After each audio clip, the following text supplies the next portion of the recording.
Bom, pessoal, vamos dar continuidade aqui aos nossos tutoriais relativos ao SketchUp, tá? Então, no vídeo anterior, a gente trabalhou muito com os processos de modelagem. Ah, Aqui é uma coisa que a gente pode mencionar é que, a partir do momento que você salva, né, e acessa com o seu login do Gmail, ele vai trazer aqui na página inicial os últimos arquivos que tiverem sido abertos e trabalhados, tá? Caso eventualmente você tenha perdido, né, alguma versão, você pode vir aqui nos três pontinhos, clicar, né, com o botão esquerdo do mouse, né, e aí ele vai possibilitar que você renomeie o arquivo, que você faça uma cópia e por meio de download. E caso você tenha perdido alguma informação, né, você pode clicar em História. Aqui esse arquivo eu acabei de criar, mas só utilizar o anterior, né, que está enfim, que foi criado há mais tempo, ele vai listar para você, né, nessa guia aqui de histórico, todas as versões daquele arquivo que foi trabalhado, que foram trabalhados, né? Então, caso você queira acessar o arquivo específico, né, você pode clicar aqui no ícone, né, e aí ele vai abrir esse arquivo. Não vou clicar aqui só porque, enfim, a gente não é o nosso caso aqui, né, não vou precisar daquilo. Aí eu vou dar prosseguimento, né, à abertura do nosso modelo, né, no status, ou no estágio aqui em que ele estava. Tá? Então, tenho aqui o modelo da nossa edificação e o que eu vou demonstrar aqui nesse vídeo são alguns controles, né, específicos à visualização. Tá? Então, se eu vier aqui à lateral e nesse ícone, né, que eu tenho uma claque, né, de cinema e clicar, ele vai dar para a gente aí algumas opções, né, de exibição. A primeira delas é a câmera. Com a câmera, a gente consegue definir qual é o tipo de perspectiva que você vai estar trabalhando, né? Então, ele por padrão, ele vai vir, o SketchUp vai vir configurado com perspectiva cônica de 3 pontos. E se eventualmente, né, você quiser ter uma vista ortográfica, né, ou seja, uma perspectiva paralela da edificação que você está trabalhando, é só selecionar projeção paralela, né?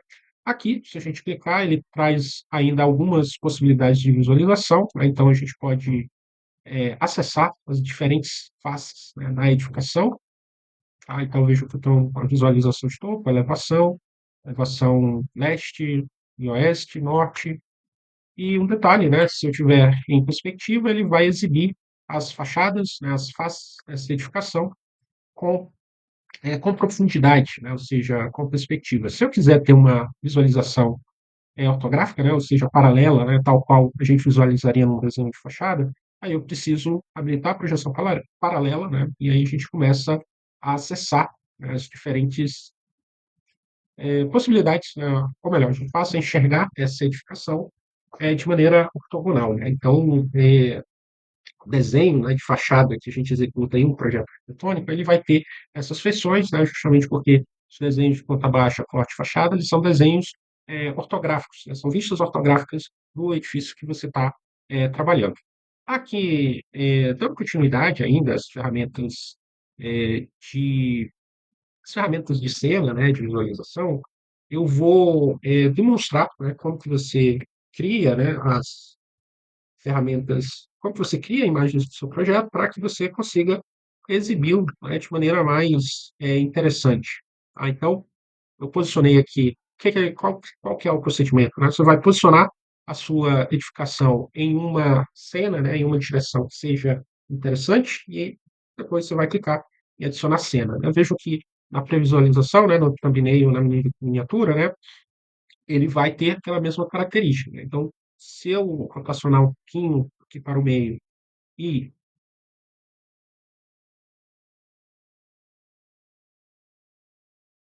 é, e clicar, né, no sinal de mais, né, adicionando cena, ele vai adicionando novas cenas no seu projeto. Aí essas cenas elas vão ficar salvas, tá? Então, vou adicionar só 4 cenas. E aí depois, né, eu vou clicar em cima da cena 1, aquele meio que é uma rotação, e aí eu vou clicar em play, né? Então, cliquei aqui no botãozinho de play, o que ele vai fazer é saltar de uma cena a outra, né? Gerando uma animação simplificada, né? Do seu projeto. Caso você queira visualizar em loop, você vai clicar aqui nesse ícone, né?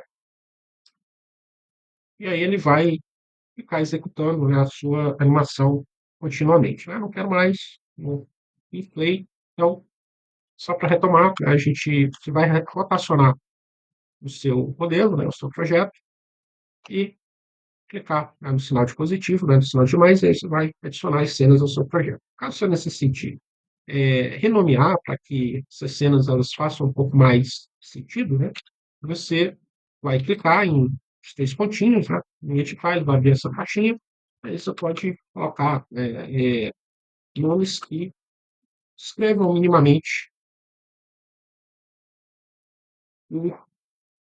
a cena, né, ou a imagem que você gerou.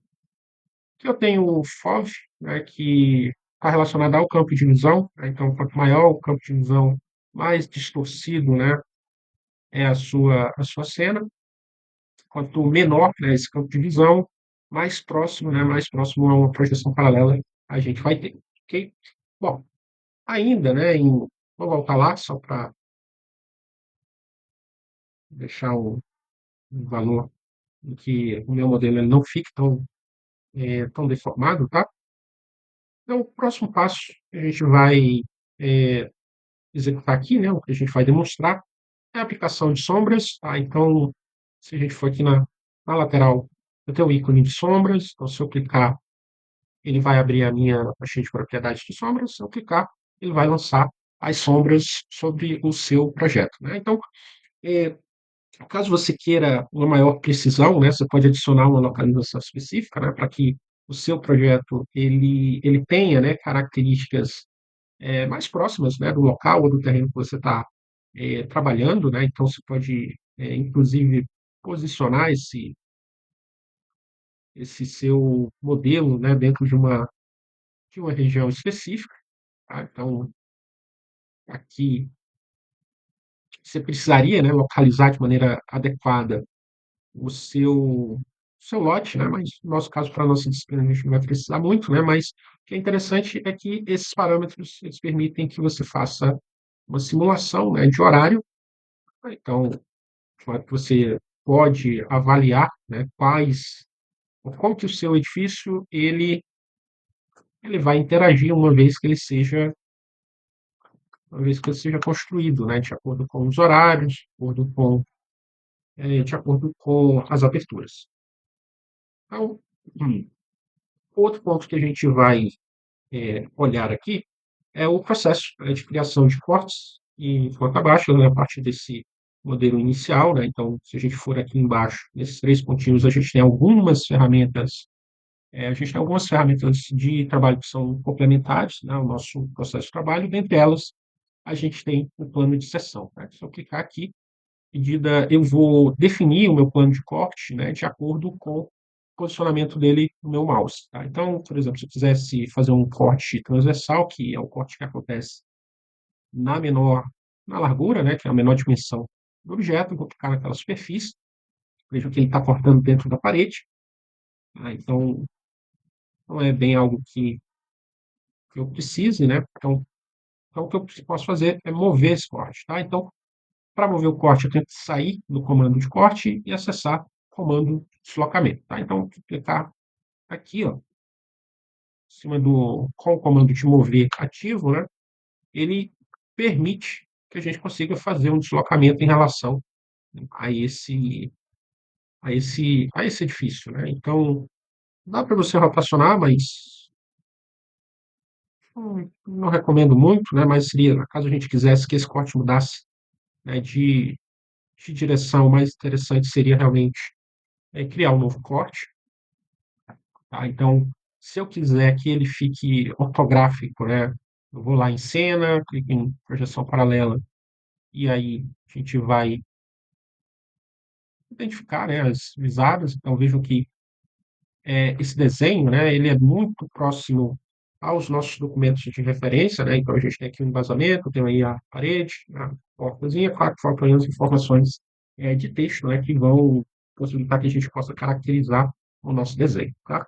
Uma outra coisa que a gente vai ver ainda em relação a esse posicionamento do corte são os controles de exibição. Tá? Então, para a apresentação de um projeto, não necessariamente é interessante que você exiba, né, que você exiba o plano de corte, né? Então você precisaria, você teria, né, que desabilitar esse plano, né, para que você pudesse enxergar melhor esse corte dentro, né, dentro da sua área de trabalho, tá? E aí vocês vão verificar que a gente tem duas ferramentas, né,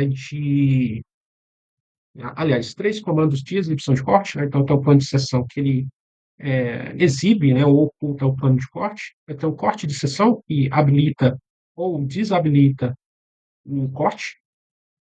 E eu tenho aqui o preenchimento de sessão. Tá aqui, se vocês repararem, ele vai gerar ou não, né, um preenchimento, né, desse corte do seu projeto. Para o trabalho de vocês, né, ah, é importante, né, ou é necessário que vocês façam aí pelo menos o número de cortes que aparece, né, no projeto de referência de vocês, tá? Então, esse seria pelo menos a quantidade mínima, né, de cortes que a gente precisaria ter no trabalho. Não é aquilo que eu tinha falado, né, de que é importante você desabilitar o plano de corte, porque do contrário, né, o seu trabalho ele vai ficando um pouco confuso, né? Então, é importante que você oculte até para que o seu trabalho ele possa ser exibido de maneira adequada, tá? Então, temos aí as ferramentas de corte, né, que vão ser necessárias para o desenvolvimento do nosso trabalho.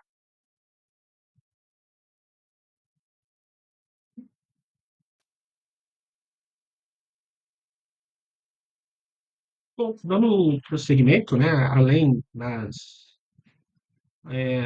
das configurações, né, de corte, a gente, de edição, né, do nosso projeto, tem algumas outras, né, que podem auxiliar, né, o processo, né, de trabalho de vocês, dentro, né, do nosso contexto de trabalho, que é a inserção e a aplicação de materiais. Tá? Então, se a gente olhar aqui, né, na nossa guia lateral, a gente vai ver que a gente tem a caixinha, a opção, né, o comando e a função de materiais. Né? Se a gente clicar, vocês vão verificar que a gente tem um número reduzido de materiais carregados nesse projeto.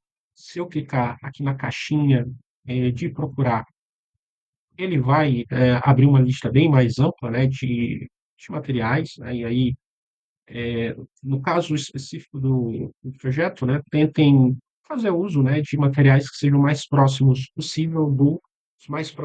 possíveis do projeto de referência de vocês, tá? Então, como que funciona essa ferramenta, né? Primeiro, a gente precisa identificar, né, a guia de material, se ele já no início ele vai trazer poucos materiais nesse projeto aqui, porque nós ainda não temos materiais carregados, né? Mas a gente vai clicar na caixinha com a lupa, e aí tem a listagem, né? Então, eu vou selecionar aqui um material de tijolo rústico, né? E aí ele está aqui como marrom. Vou selecionar o material, e quando a gente voltar com o nosso mouse para a tela, vocês vão verificar que ele virou um balde, né? O meu cursor virou um mouse. Então, se eu clicar, né, como eu estou trabalhando com um grupo, né? Ele aplicou esse material em todo o grupo, né? Então, caso o Ctrl Z para desfazer, eu vou clicar aqui na setinha, né, para sair do comando, né? Então, vamos dizer que eu quisesse que esse trecho aqui, né, ou somente esse portal aqui dessa adaptação tivesse esse material de pedra rústica. Então, eu vou selecionar o objeto, botão direito, editar grupo, né? Então, clico lá no meu material, cursor, né, vai virar um baldezinho, né? E aí aqui novamente, né, ele vai possibilitar que a gente consiga selecionar as faces. Tá? Então, vejam que aqui, né, eu não gostaria que esse material fosse aplicado até o fundo. Né? Então, caso seja a situação, né, o cenário, eu preciso, né, criar um fechamento, né, para esse elemento, né, ou para essa face, né, para que a gente consiga, né, fazer essa delimitação. Né? Então, lembrar que a gente sempre pode, né,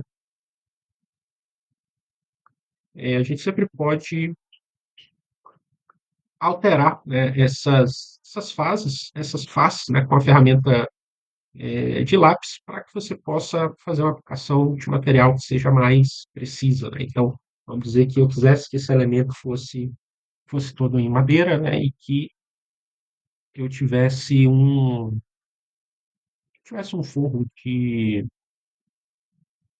vamos dizer que eu quisesse ter aí um forro em, em madeira, né? Então, vejam que a gente consegue, né, aplicar os materiais da maneira que for mais conveniente para o projeto ou para o trabalho de vocês, tá? Então, terminei aí a edição do grupo, e fora, né? E aí eu tenho aí os materiais aplicados, né? Por exemplo, a minha cobertura é um material único, né? Então eu posso aplicar em todo o grupo sem nenhuma, sem nenhuma questão, né? Sem nenhuma dificuldade. E ele vai aplicar em todo o telhado essa textura, né? Se eu quiser uma aplicação de tijolo de investimento em estuque branco, né? Para a parede, posso aplicar madeira nas portas. Opa, lembrar de selecionar, né, o material.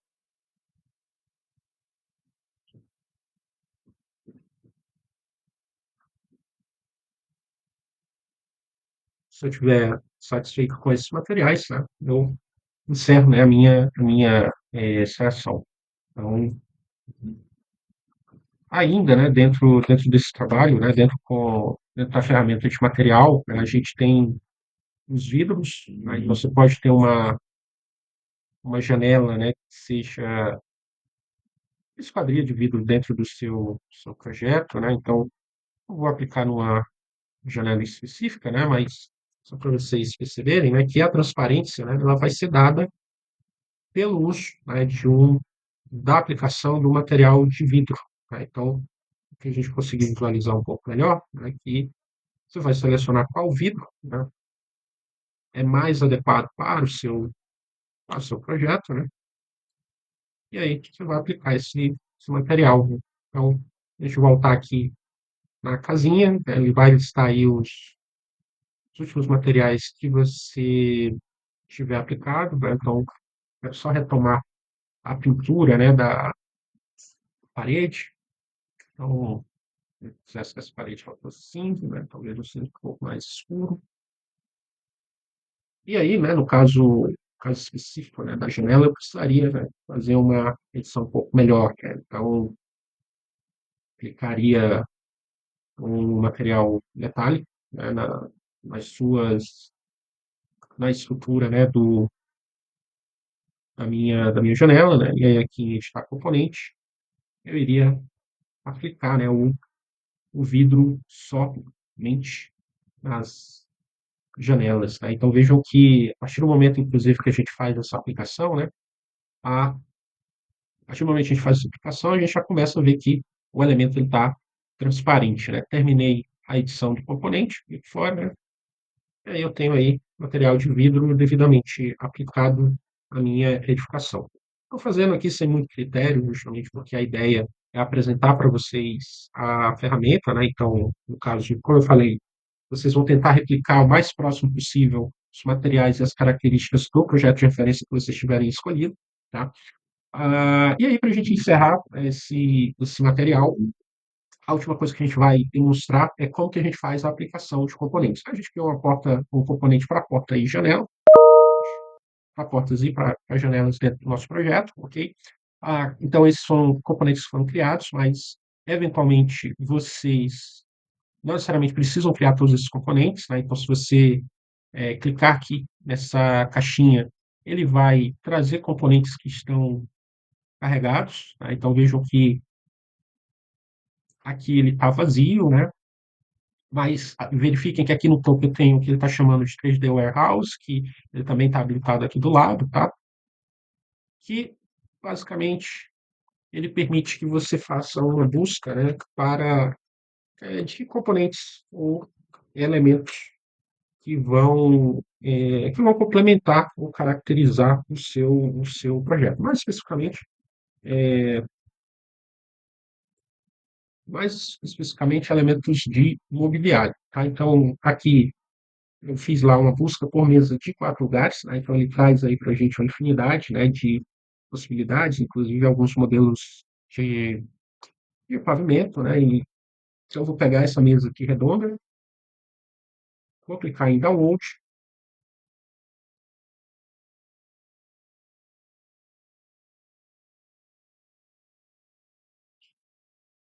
né, talvez alguns dessas famílias, né, ou desses elementos, eles, eles não vão estar disponibilizados de maneira gratuita, né?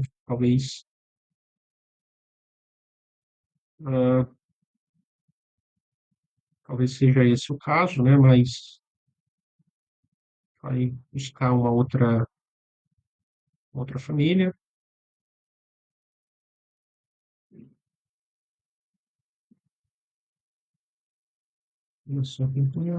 Unitários.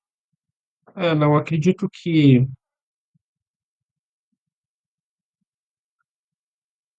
vai encontrar uma família, né, que é, ao invés de a gente tentar por aqui, vamos tentar embaixo mesmo no 3D Warehouse, porque acho que ali naquela opção, ele vai permitir apenas que a gente identifique quais são os elementos que estão carregados, né, no nosso projeto, né, direto no 3D Warehouse, download, e aí, ó, deixou a gente fazer um download. E aí, outra coisa que vocês vão reparar é que, após a conclusão do download, ele vai permitir, né, que você consiga fazer essa inserção, né, essa inserção diretamente no seu modelo. Então, a partir do momento que ele conclui, né, o download, ele, ele faz essa inserção automaticamente. Então, e árvores, por exemplo, faz aí algumas árvores, alguns modelos, né, de árvore. Você seleciona um que seja mais conveniente, né, para o seu trabalho, né, para o seu projeto. Escolher essa, download. É isso. Façam esse carregamento pelo 3D Warehouse, tá? Então acho que ele vai ser mais compatível, né? Para sua casa. E aí, né, a gente tem meio que nesse estágio, né, em que você tem a aplicação de materiais, as cenas do projeto devidamente configuradas e definidas, né? A inserção, né, de componentes que eventualmente sejam, né, necessários para a complementação do seu trabalho, né, do seu projeto. Aí para a gente vem, né, para o processo de salvamento, em que até para que vocês possam, né, enviar esse trabalho dentro, né, dos canais da nossa disciplina, né, então você vai ver aqui, ele está só perguntando se você quer eliminar o que não estiver sendo utilizado, que você recomenda que vocês façam isso, né, então eu vou eliminar tudo. Ele vai perguntar se você quer salvar o seu projeto lá dentro do SketchUp.